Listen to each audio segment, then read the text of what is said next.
প্রিয় দর্শক বন্ধুদের আমার রান্নাঘরে সুস্বাগতম।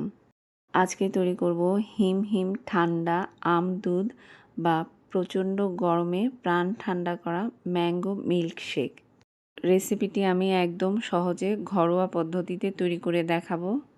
হঠাৎ করে যদি আপনার ঘরের জুসারটি কাজ না করে তাহলে কি মিল্কশেক হবে না? অবশ্যই হবে। কি করে করতে হবে দেখে নিন। আমার চ্যানেলে ওয়াটারমেলন জুস, অ্যাপেল জুস, পমেগ্রেনেট জুসের দারুণ সব রেসিপি রয়েছে। পুরনো বন্ধুরা অনেক পছন্দ করেছিলে। নতুন বন্ধুদের রিকোয়েস্ট করব আমার চ্যানেলটি ঘুরে এসে রেসিপিগুলো দেখে নেবার জন্য। আশা করছি খুবই কাজে দেবে। আমি ডেসক্রিপশন বক্সে সবগুলো জুসের লিংক দিয়ে রাখব। এরকম একটি স্টিলের স্ট্রেনার বা ছাঁকনি আমাদের সবার ঘরেই আছে।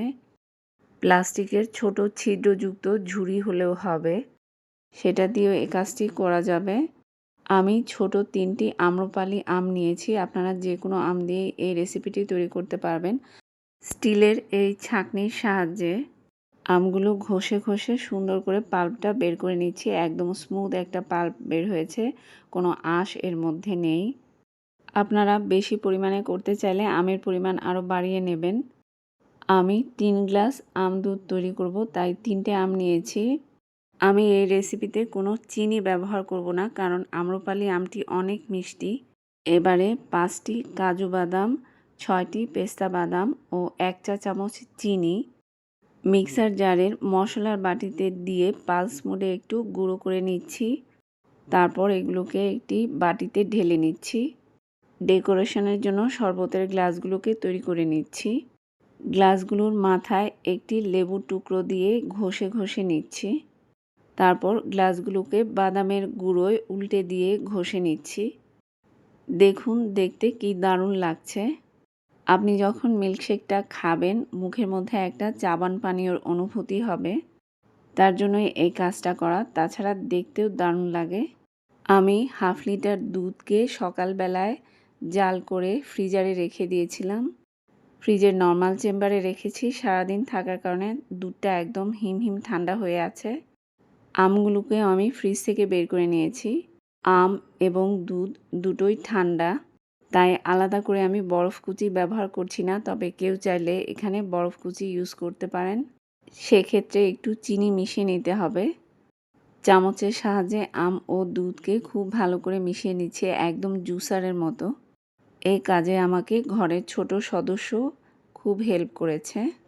এবারে ঠান্ডা আম দুধ গ্লাসে ঢেলে সাজিয়ে নিচ্ছি।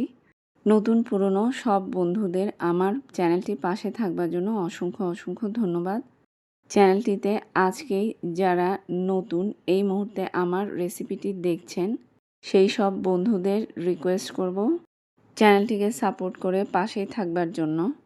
ডেকোরেশনের জন্য আমি যে বাদাম ও চিনির গুঁড়ো ব্যবহার করেছি এটা আপনারা শিলপাটাতে করে নিতে পারবেন। অল্প পরিমাণে আছে, কোনো ঝামেলা হবে না।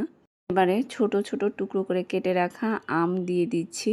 প্রতিটা গ্লাসে আমি 1 টেবিল চামচ পরিমাণ করে ছোট আমের টুকরো দিয়েছি। ওপর থেকে বাদামের গুঁড়ো ছড়িয়ে দিচ্ছি।